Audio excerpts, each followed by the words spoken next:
Hello बच्चों, let's read the question. The question says estimate the average SF bond energy in SF6. The heat of formation value of SF6 gas, S gas and F gas are minus 1100, 275 and 80 kilojoule पर मोल respectively. तो question में बच्चों हमसे पूछा जा रहा है कि एवरेज बॉन्ड एंथैल्पी बताइए एसएफ बॉन्ड के लिए। एंड हमें यहाँ पे गिवन है heat of formation of SF6 और एस का सल्फर का एंड फ्लोरीन का दे रखा है। तो आइए बच्चों सॉल्व करें इसे। एंड फर्स्ट ऑफ ऑल बात करते हैं की कॉन्सेप्ट। तो बेसिकली क्वेश्चन आया बच्चों बॉन्ड एंथैल्पी से। Bond enthalpy and bond enthalpy हम लोग कैसे डिफाइन कर सकते हैं? It is defined as the amount of energy the amount of energy required to break 1 mole of the stated bond of the stated bond। ठीक है। So what is bond energy?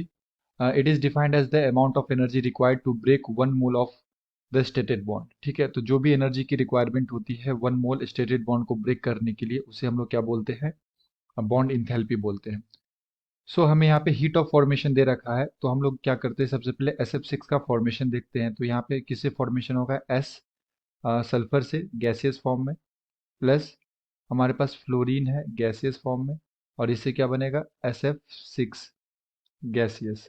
और यहाँ पे अगर हम लोग बैलेंस करें तो यहाँ पे हमें 6 लगाना पड़ेगा। तो इस रिएक्शन के लिए जो हीट ऑफ फॉर्मेशन आएगा हमारे पास, ये क्या आएगा? Heat of formation of SF6 minus heat of formation of sulphur plus 6 into heat of formation of fluorine. हम लोग ये लिख सकते हैं HP माइनस HR, है ना, प्रोडक्ट माइनस रिएक्टेंट। एंड हमें हमारे पास इसका वैल्यू दे रखा है हीट ऑफ फॉर्मेशन। तो SF6 के लिए कितना दे रखा है? माइनस 1100। और सल्फर के लिए हमारे पास यहाँ पे दे रखा है बच्चों 275 plus 6 into 80।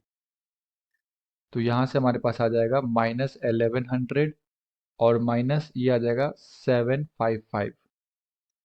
So heat of formation जो आएगा हमारे पास, हीट ऑफ फॉर्मेशन जो आएगा SF6 के लिए, ये कितना आ जाएगा?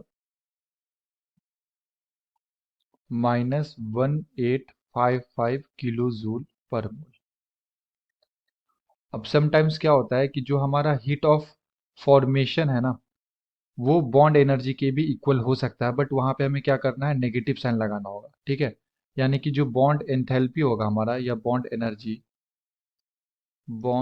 एनर्जी इज इक्वल टू हम लोग लिख सकते हैं negative of heat of formation of SF6। और ये कब हम लोग लिखते हैं?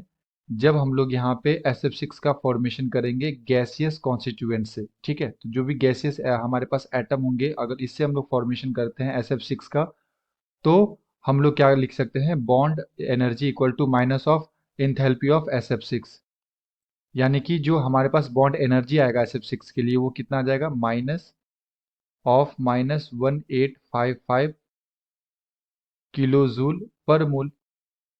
सो minus minus plus 1855 kilo joule per mole. ये हमारे पास आ गया SF6 के लिए बॉन्ड एनर्जी। और SF6 के अंदर कितने बॉन्ड प्रेजेंट है? 6। इस तरह का हमारा SF6 है ना। तो यहाँ पे fluorine fluorine fluorine fluorine fluorine and fluorine, तो यहाँ पे 6 बॉन्ड प्रेजेंट है। So we can write 6 SF bond के लिए जो एनर्जी का रिक्वायरमेंट है वो कितना है? 1855 किलो जूल पर मोल।